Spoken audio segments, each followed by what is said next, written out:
A few weeks after a woman was struck and killed by an Uber self-driving SUV in Arizona, the crash was recreated using heat-seeking, thermal imaging sensors.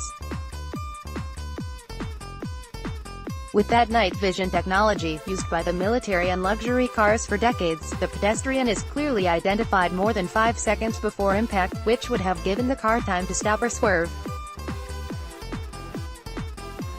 Since the Uber accident in March, autonomous car researchers' eyes have been opening to the need to teach robots how to drive in the dark and avoid people who wander into the road.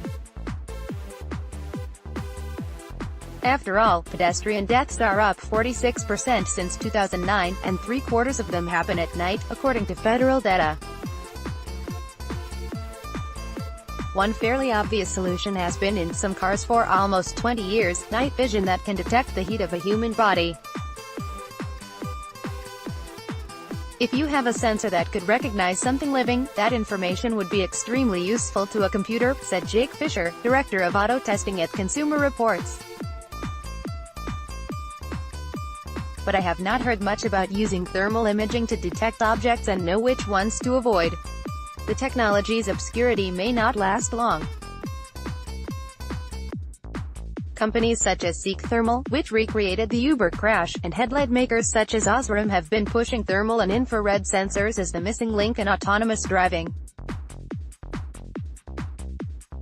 And since the Uber crash, where a woman walking her bicycle wasn't recognized as a pedestrian in time to avoid a collision, the creators of robot rides are starting to take notice. Credit Nissan. The Uber accident really does reflect one of the areas in which we have the greatest number of pedestrian fatalities, which we're hoping self-driving cars can fix, said Matthew Johnson Roberson, an engineering professor at the University of Michigan who works with Ford Motor Co. and others on autonomous cars. Until now, a lot of the research has been focused on using daytime vision driving as the benchmark. This accident highlighted how maybe we need to expand how we think about that. Night driving poses the same challenges for autonomous cars that it does for human drivers. The darkness shrouds objects and people because there's not enough contrast to observe the scene clearly. That is particularly vexing for cameras, one of 3 key sensors, along with radar and lidar, that allow autonomous cars to see their surroundings. At night, cameras' field of vision is limited by headlights that project only about 80 meters, 262 feet ahead, giving drivers, robots or humans, only a couple of seconds to react. Human vision is already atrocious at night and we're trying to at least do as well as that and hopefully better, said Richard Wallace, an automated vehicles specialist at the Center for Automotive Research in Ann Arbor, Michigan. Better should include night vision. Headlights are only so good and thermal infrared is a very powerful tool that the military uses. Night vision can more than double an autonomous vehicle's range of vision at night, according to advocates for the technology, but it has a reputation for being costly, with thermal sensing units going for $5,000 each. That's a reason auto and tech companies creating robot rides are taking a pass on the tech. We've looked at it and a lot of our customers have looked at it and it's too expensive for a very minimal benefit, said Dan Galves, a senior vice president at Intel Corp's Mobileye, which supplies camera technology to scores of automakers and is active in driverless development. It's not something that's really necessary because optical cameras actually do pretty well at night and you have a radar system as backup that is not affected by light. Lidar and radar are impervious to the dark because they bounce laser light and radio waves off objects to assess shape, size and location. But they can't detect heat to determine if those objects are living things.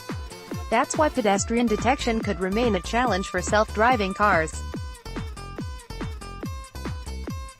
For lidar, the question is it a fire hydrant or is it a 4-year-old, said Tim LeBeau, vice president of Seek Thermal, who's trying to get automakers to buy his company's infrared sensors that are now used by law enforcement, firefighters and hunters. With fire hydrants, you can predict what's going to happen. 4-year-olds, you cannot. Since the Uber accident, LeBeau said he's getting more calls returned, but his product remains a hard sell. I've been in front of the largest car companies in the world who have engineers who never even thought about using thermal, LeBeau said. Part of LeBeau's pitch is that the cost of thermal sensors is dropping about 20% a year as they become more widely used. The National Transportation Safety Board's report on the Uber crash also provided more fodder. The agency's preliminary findings released last week bolstered the case for using redundant sensors that can better differentiate between inanimate objects and human beings, he said. It's not as if night vision is a foreign concept to automakers. General Motors Co. was first to offer it as a pricey option on the 2000 Cadillac DeVille. Others followed, and it can now be found on models from Mercedes-Benz, Audi, BMW, Toyota and Honda. They're just not yet sold on the technology for self-driving cars.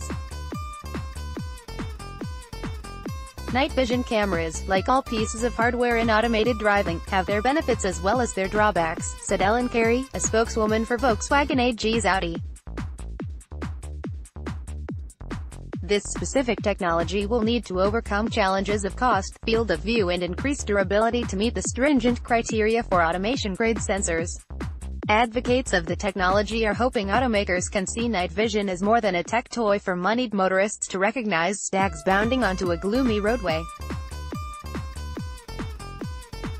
They contend it's an essential element of machine vision, enabling self-driving cars to brake and steer in the dark better than any human driver. We see a gap in the camera sensors right now and we are pushing the camera guys to bring it up to where it needs to be, said Rajiv Thakur, regional marketing manager with Osram, which is rolling out a new line of LED headlights that pulse bursts of infrared light to extend the field of vision. If you're not able to see too far out, you're driving blind, literally. Thakur would love to know exactly what went wrong in the Uber crash, but he said the industry is too busy fighting to be first with driverless cars to collaborate on solutions. Everyone is left on their own to figure out how to solve this problem, he said. No one wants to be behind, so everyone says, hey, I can do autonomous, and all they need to show is that they can drive a stretch of road in daytime. But after the sun goes down, autonomous cars reveal their limitations. And the consequences of not seeing clearly in the dark can be deadly. Nearly 6,000 pedestrians died on U.S. roads in 2016, and most were killed at night while jaywalking in urban areas, just like the woman hit by Uber's self-driving Volvo. Self-driving cars are supposed to reduce human deaths, so we have to ask, where are the places that we are actually killing people, said Michigan's Johnson Roberson. Night driving is one of those scenarios. So it's worth thinking about adding night vision to the quiver of tools we have.